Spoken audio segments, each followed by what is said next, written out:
podem colocar os nomes, tá?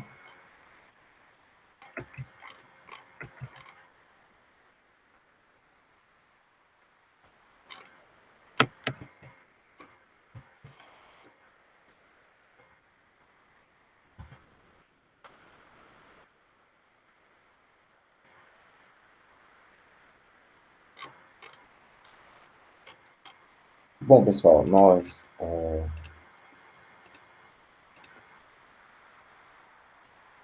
tarde todo mundo, boa tarde, Alan, boa tarde, Isabela, estou bem, Raíssa, e vocês, como é que estão? Com clareza, olha só. Só vou conectar aqui minha câmera. Engraçado, tem horas que a qualidade está boa, tem horas que a qualidade está ruim.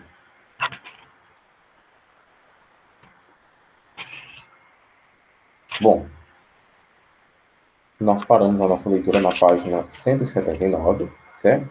É geografia, história e geografia, tá?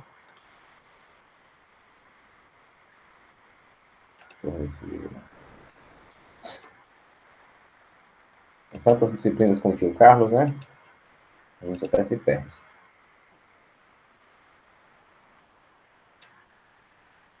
Página 179 foi onde nós encerramos nossa leitura, certo? O que é que nós estávamos vendo nessa página 179? Estávamos vendo necessariamente a estrutura etária dos anos de 1970 até os anos 2000, né?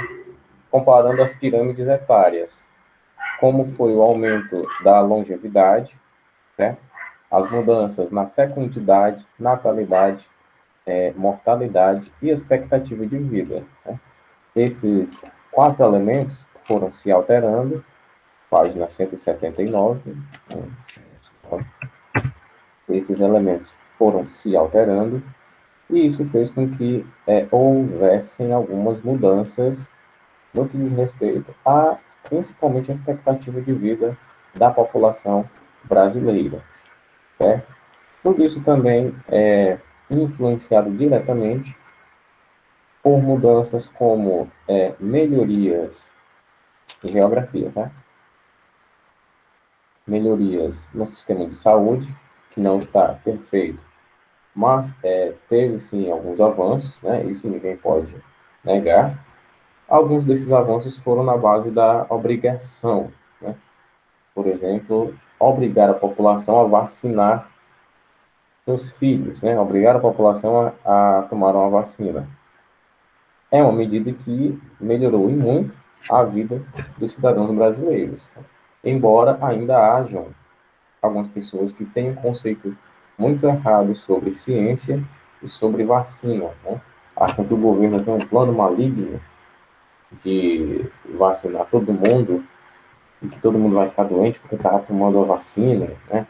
Fazendo testes biológicos. Isso não tem nada a ver, tá certo, pessoal? Tudo isso, todo esse movimento anti-vacina, tudo isso é teoria da conspiração muito mal elaborada, por sinal.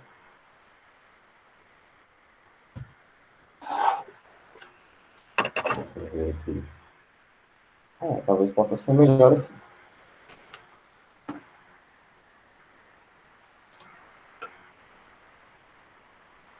No caso, por exemplo, é esse microfone.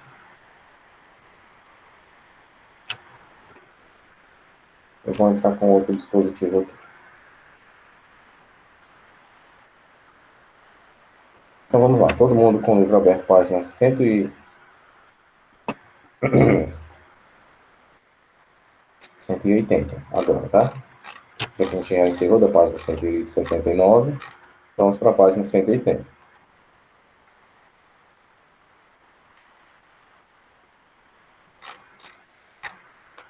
Aqui a gente vai ver necessariamente, na 180, a continuação, claro, da pirâmide etária que a gente viu, das pirâmides etárias, aliás, que a gente viu na página 179, tá bem? A continuação desse conteúdo.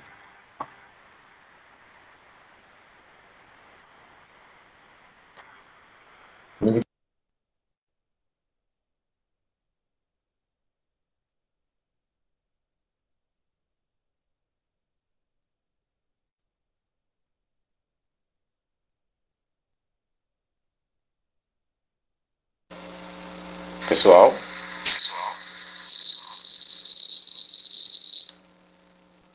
tá chiando aqui?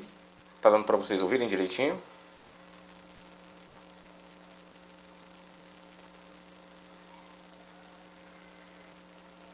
É porque a qualidade da imagem aqui... A qualidade de imagem dessa câmera aqui é melhor. Tá chiando? Pera aí. Melhorou? Tá chiando ainda?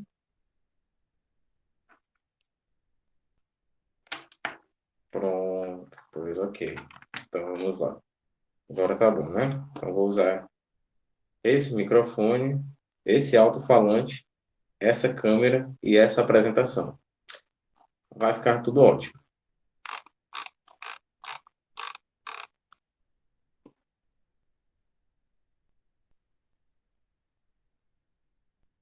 Que tem que ser na base da qualidade, pessoal. Vamos lá. Vou que eu estou ouvindo a minha voz. Enfim.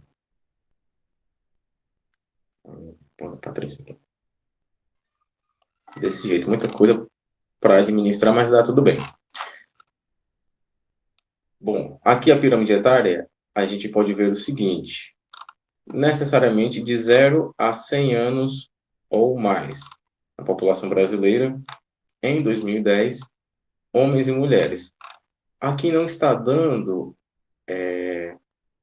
livro de geografia, página 180, certo?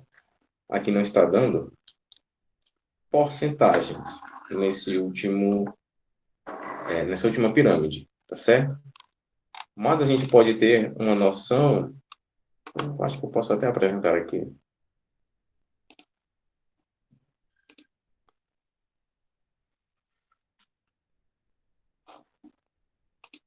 A gente pode ter a noção do seguinte: a população jovem é até certo ponto maioria. Mas olha só, dos 54, né, até os 100, a gente tem basicamente metade da população, né? A população ativa, economicamente ativa, não, como que eu posso dizer, não está balanceada com a população que não é economicamente ativa, que no caso são os idosos. Economicamente ativos, eles não são por quê? Porque a gente não pode dizer outra coisa, eles não trabalham, né? Os idosos, a maioria deles, são aposentados, ou seja, simplesmente eles dependem da Previdência e nós, os trabalhadores de hoje, pagamos a Previdência para eles, certo? Quando a gente for se aposentar, vai ter alguém economicamente ativo trabalhando para pagar a Previdência para nós que estamos aposentados, certo? Você não paga previdência para você, você paga previdência para outra pessoa, certo? Continuando aqui. 49% homens, 51% mulheres da população brasileira. Isso não mudou muita coisa dos anos 60 para cá, né? A maioria da população ainda são as mulheres.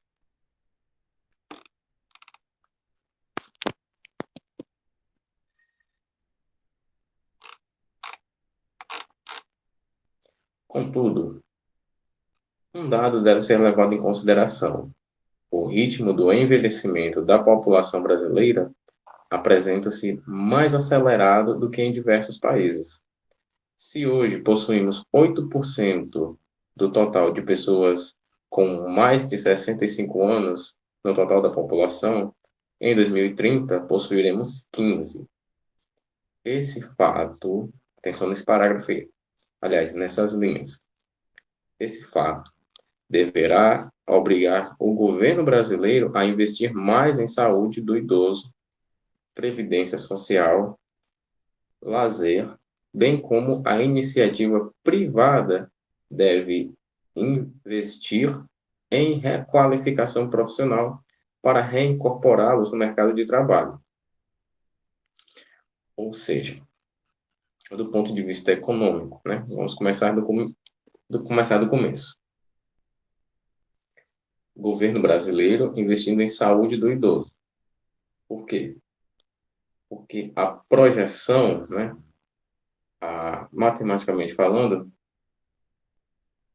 mais alguém quer entrar? A projeção matemática é de que basicamente vai dobrar quando estivermos em 2030, né? De 8% para 15%. Então, isso vai trazer um peso enorme para quem sustenta os idosos, né? No caso, o governo. A princípio, investir mais em saúde do idoso e na previdência social, que é o principal. Os idosos recebem seu aposento por meio da previdência. Previdência é financiada com os impostos dos trabalhadores, certo? Basicamente, é aquilo que a gente viu em história, onde a burguesia financia a nobreza. É como se nós, trabalhadores, fôssemos a burguesia e estivéssemos financiando a nobreza, que no caso é o governo, para que ele pudesse investir em nós e, nesse caso, na Previdência. Infelizmente, o que acontece muito é corrupção. Aí já joga esses investimentos, aliás, esses nossos impostos no ralo. O Brasil em 2050, nossa, olha só a diferença de 2010 para 2050. O tanto de gente com 80 anos ou mais. Melhor, o tanto de gente acima dos 65 anos. O Brasil terá, daqui a 4 décadas, um perfil etário na forma de pote, semelhante ao da França atual. Haverá quase tantos idosos quanto jovens, pressionando os gastos com saúde e previdência. A gente tem que pensar o seguinte, olha, qual é o ideal para o governo? É que haja, vamos fazer um cálculo simples, tá? Um trabalhador pagando o aposento de um idoso ou 12 trabalhadores pagando o aposento de um idoso.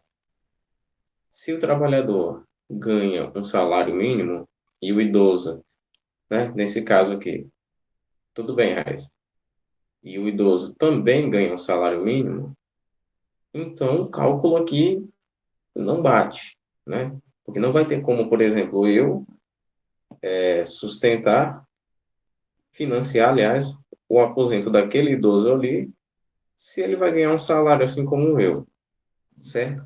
Então, o ideal para o governo, né, e para todos os governos, é que o número de jovens, ou melhor, o número de pessoas economicamente ativas seja bem maior, né, de preferência aí, o quíntuplo do número de pessoas que não são economicamente ativas, principalmente os idosos, certo?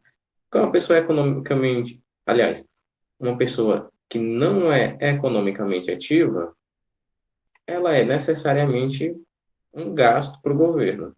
Gasto com segurança pública, gasto com educação, gasto com saúde, certo? E o idoso também representa esse gasto. Gasto com segurança pública, com educação nem tanto. Mas com saúde e ainda tem esse a mais da previdência social.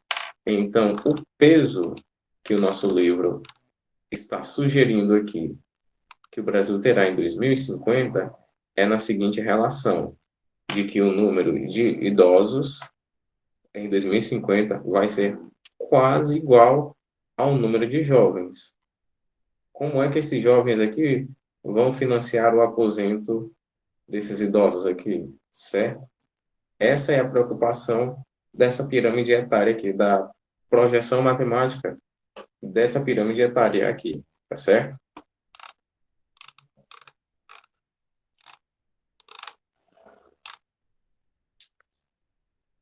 Como o ser humano envelhece?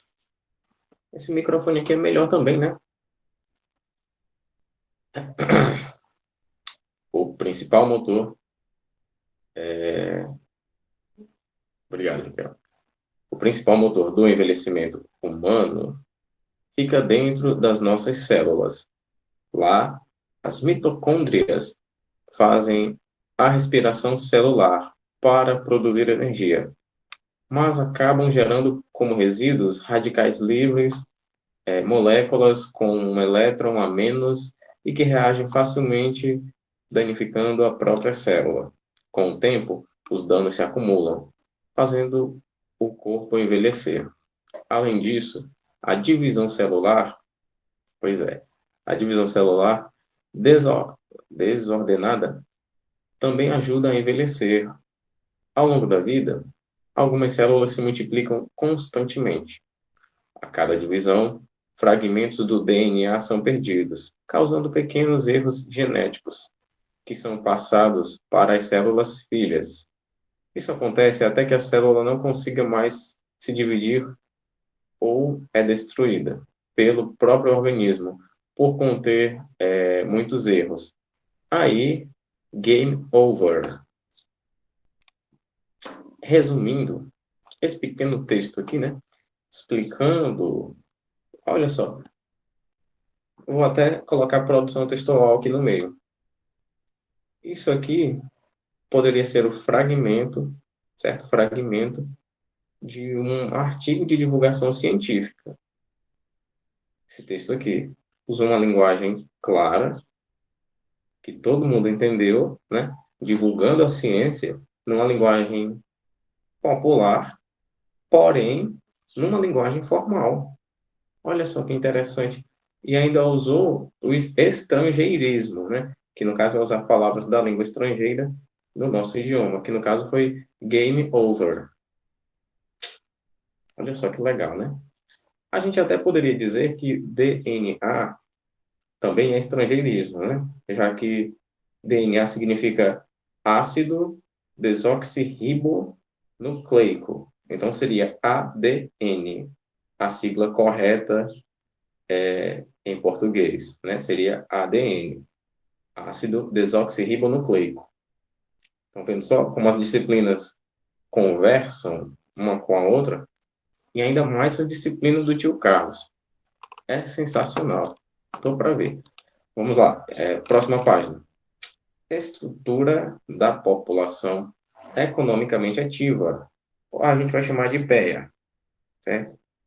Vamos chamar de PEA, que é até mais bonitinho. Quando alguém falar em PEA agora, você já lembra. População economicamente ativa. A ocupação da população brasileira. Só um detalhe, que isso fique sempre bem claro.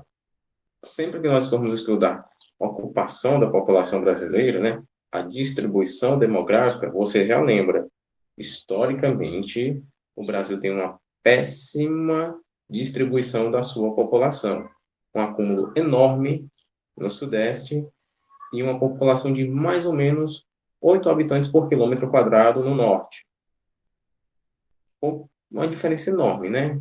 Pouquíssimas pessoas numa região, muitas pessoas em outra região. E você também lembra, isso daí causa um sufocamento no governo daquela região, porque o investimento ali vai ter que ser maior em saúde, em habitação, deixa eu ver o que mais, tratamento de saneamento básico, alimentação, segurança pública, acho que eu já falei, saúde também, né? Então, quanto maior for a diferença na distribuição demográfica, maior vai ser o sufocamento do governo naquela região, certo? História, ciência, produção, português, ética, inglês, literatura. E não esqueça de astronomia, tá bom? Astronomia é uma paixão. A ocupação da população brasileira. Segundo o IBGE, a população economicamente ativa é o conjunto de pessoas que trabalham ou estão à procura de um emprego e constituem a potencial mão de obra que pode ser absorvida pelos setores produtivos da atividade econômica. São três os setores produtivos: primário, secundário e terciário. Isso aqui vai ser ótimo quando a gente for estudar Revolução Francesa, não, desculpem, Revolução Industrial. Setor primário agrupa todas as atividades não urbanas, como agropecuária e extrativismo. Eita, professor, pensei que era do contrário. Agricultura, setor primário? Sim, agricultura é o setor primário. Fica sem agricultura para ver se a gente almoça, né? A agricultura é o principal para a vida humana, certo? Caça, pesca e a coleta de minerais também, certo? Mas a agricultura, no setor primário, tem sim esse prestígio, certo? Se eu fosse vocês, eu marcaria setor primário, secundário e terciário, tá? Isso é muito importante.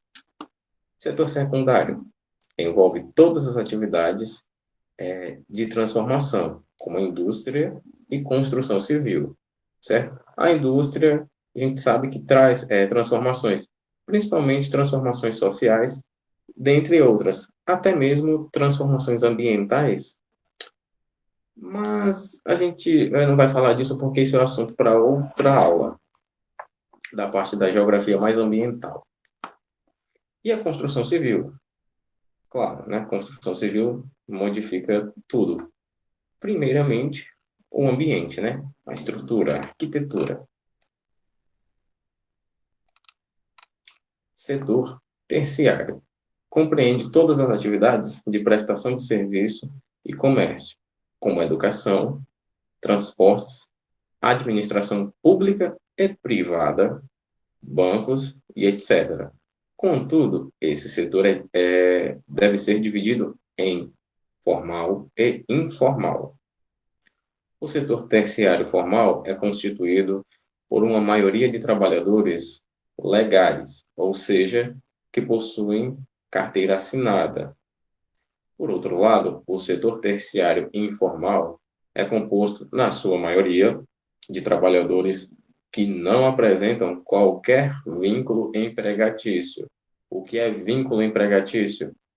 Resumindo, é algum papel que comprove que você trabalha para alguém, que você vende produtos, aliás, que você vende serviços para alguém, certo? Eu sou trabalhador de uma certa instituição, de uma empresa, mas eu não tenho um contrato, eu não tenho carteira assinada, eu não recebo contra-cheque, não tem nada que comprove que eu trabalho para aquela empresa. Pode ser para Coca-Cola, pode ser para Rede Globo, pode ser para Nestlé. Se não tem nada que comprove que eu trabalho para aquela empresa, eu estou no setor terciário informal. Ah, mas é um trabalho chique. Tá, você tem contrato? Tem carteira assinada? Não. Só de boca o contrato? Você e seu patrão se acertaram, apertaram as mãos e ok, é só isso? Então você é do setor terciário informal, certo? Assim como você pode trabalhar numa empresa pequena e ter a carteira assinada ou ter um contrato, e isso ser o suficiente para lhe colocar no setor terciário formal. Formal é ruim? Formal é bom? Informal é ruim? Informal é bom? Depende, né? Algumas pessoas se dão muito bem trabalhando no setor informal, sem nenhum papel declarando vínculo empregatício. Outras pessoas estão no setor terciário formal e gostariam de tentar outra coisa, né? Talvez seriam mais felizes e tivessem mais renda se estivessem no setor informal. Isso eu aprendi com um professor de direito da FANOR. No primeiro dia de aula, ele falou para os alunos deles que metade daqueles alunos não iriam se formar, mas não é porque eles sejam burros, não, não foi isso que ele quis dizer. Ele apenas disse que no decorrer do caminho, eles iriam ver que não era aquilo que eles queriam para a vida deles, né? E que ele tem muitos exemplos de ex-alunos que não concluíram o curso, não se tornaram advogados, foram tentar outra coisa na vida e hoje se dão muito bem, né? Estão muito bem de vida, tentando outra coisa, né? Fizeram da vida deles, fizeram outro negócio, aliás, que esse negócio sustentasse a vida deles. Mas se a pessoa trabalhando vai ter problemas na próxima. Exatamente, Maria. A questão aí é de a longo prazo, né? Porque pode ser muito sedutor você ganhar, por exemplo, 2.500 no setor informal, né? Mas aí vai da sua esperteza também, né? Porque você pode pagar a previdência da sua iniciativa.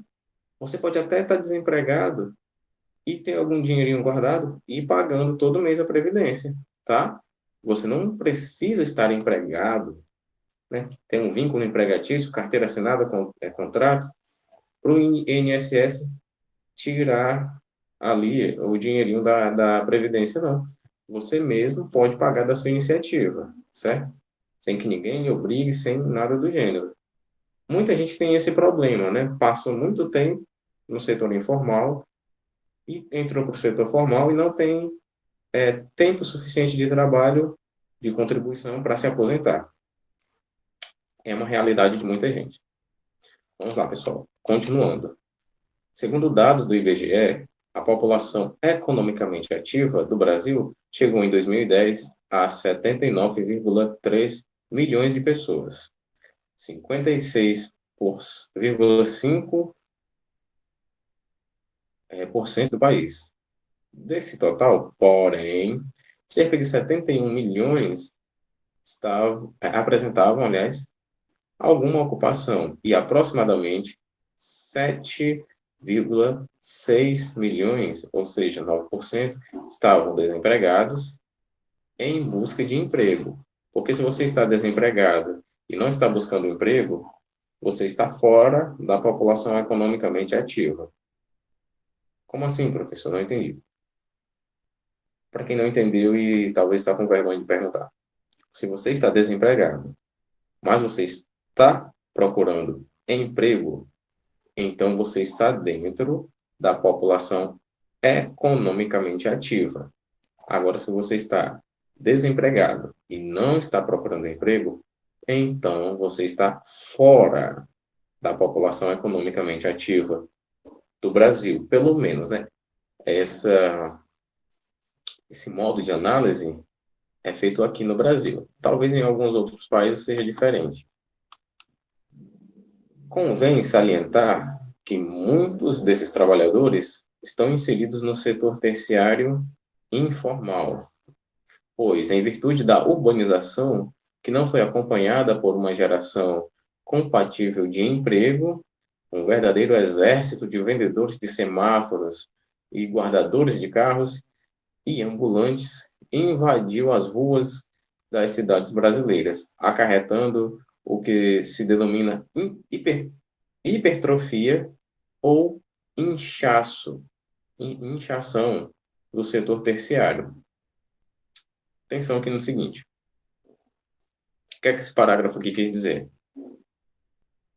Que muitos desses trabalhadores aqui, ou seja, muito da população economicamente ativa no Brasil, são trabalhadores do setor terciário informal. Ou seja, a princípio, são pessoas que não pagam a previdência, né? Porque se você trabalha no que a gente chama aqui de avulso, né? Como, por exemplo, deixa eu pegar aqui, pedreiro. Pronto. Se bem que pedreiro está dentro do setor secundário, né? Deixa eu colocar aqui um comerciante. Pronto, um comerciante tem ali o seu estabelecimento, só que não é legalizado, né? É uma venda de verduras. Pronto, uma venda de verduras, certo? E não tem alvará, não paga impostos, não paga essas coisas. Então ele é do setor informal, certo? Então ele está dentro da população economicamente ativa, mas como ele está na informalidade, então ele não contribui com a previdência, certo? Então, olha só, desses 79,3 milhões de trabalhadores, a gente vai analisando, olha, 7 milhões estão desempregados. Uma boa fatia está na informalidade. Então, você tem aí realmente um grande sufocamento dessa população que é economicamente ativa em relação a quase metade da população brasileira que não é economicamente ativa, né? No caso, 43,5% da população em 2010 não era parte dos economicamente ativos. Quanto à sua distribuição por setor, identifica-se um claro esvaziamento do setor primário, que em 1980 ocupava aproximadamente 30% da PEA brasileira e, segundo o censo 2010, passou a ocupar 22,5%. Essa redução dos desempregados do setor primário pode ser explicada pela modernização, mecanização que a atividade agropecuária vem sofrendo desde a década de 1970, liberando grande quantidade da mão de obra, que passou a procurar emprego na zona urbana, inicialmente no setor secundário. Este, por sua vez, não conseguiu absorver todos aqueles que foram liberados pelo setor primário. Deixa eu até marcar aqui. Vejam só. Aqui a gente vê que o setor primário, que necessariamente era a agricultura, extrativismo e extração de minerais, né? Que no caso seria o extrativismo, caça, pesca, agropecuária, agricultura. O setor primário foi se esvaziando. Temos aqui um elemento que o nosso livro diz, no caso a mecanização, a modernização, que é fruto da Revolução Industrial, né, das ondas da Revolução Industrial que foram chegando aqui. A princípio, poderíamos falar de Getúlio Vargas, né? Esse processo, esse impulsionamento da Revolução Industrial, ou seja, da mecanização, começou aqui no Brasil com o governo de Getúlio Vargas, certo? 1930 até 1947, tá bem? E o segundo elemento, que o livro não falou até aqui, mas a gente vai falar, né? É o êxodo rural, que também está diretamente ligado à modernização também, assim como outros elementos, como a seca, né? E o abandono, vamos deixar entre aspas, tá? O abandono social das populações do norte e do nordeste em relação ao governo federal, certo? E também, acho que eu até falei, da condição climática, as secas enormes, né? Que, resumindo, se não tem água, não tem vida, porque estamos falando de uma região que a máquina, né? Aliás, a engrenagem maior da economia é a agricultura e a agropecuária, né? Ou seja, o cultivo na terra e a criação de animais. Para os dois, né, não existem essas duas coisas se não tiver água. Então, a seca representa a expulsão dessas pessoas, certo? Só para ficar bem explicadinho. Até o setor, opa, até o setor secundário passa atualmente por certo esvaziamento, em virtude da introdução de tecnologia sofisticada em diversas etapas do projeto produtivo, como robôs, computadores e braços mecânicos gerados. Seguinte, vamos pegar aqui a construção civil, né? Não necessariamente a que a gente vê, né? Que nós vemos obras pequenas, né? Isso eu estou falando das nossas cidades, daqui da região. Mas, por exemplo, em grandes obras, a construção é muito diferente daquilo que nós conhecemos, certo? Máquinas enormes fazem um trabalho que, sei lá, 50 homens fariam. Uma máquina trabalha por 50 homens, né? Um trator faz o trabalho em minutos que uns 50 homens fariam em uma hora. Isso num campo grande, né, que eu estou falando. Então, aqui a gente percebe que o esvaziamento, né, a repulsão, desses setores de empregos se deu principalmente, né, temos outros elementos, mas se deu principalmente por conta da mecanização. As máquinas fazendo o trabalho dos homens. Trabalho perfeito até, né?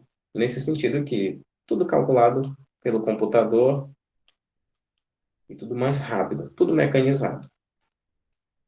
Continuando. Segundo a pesquisa nacional por amostra de domicílios, PNAD, de 2009, predomina no Brasil o setor terciário, que emprega 61% da população economicamente ativa. Em 1940, o mesmo setor empregava apenas 19,8% e em 1960, 33,3%. Os outros, desculpa, os outros 39% da nossa PEA estão distribuídos da seguinte maneira: 22% estão empregados no setor secundário e apenas 17% executam atividades no setor primário. Nossa, 1 minuto, não dá tempo. No Brasil atual, o número de empregados com carteira assinada sofre fortes oscilações, segundo estudos realizados pelo Departamento Intersindical de Estatística e Estudos Socioeconômicos. Pois não é, está acabando. Os principais fatores de elevação do número de pessoas ocupadas, e principalmente com carteira assinada, foram as obras estruturadoras do Programa de Aceleração do Crescimento e os novos empreendimentos industriais que entraram no Brasil. O Porto de Suape, as novas áreas industriais nordestinas, construção de estádios para a Copa de 2014, estiveram entre os diversos empreendimentos geradores, aliás, de emprego. Todavia, o ano de 2015 foi marcado pelo mergulho profundo em uma crise, abalando todas as estruturas do governo. Marcas históricas de desemprego vêm sendo batidas dia a dia, colocando em risco o crescimento ocorrido nos últimos anos. Bom, a gente vai ficar com as atividades da página 184 e 185, certo?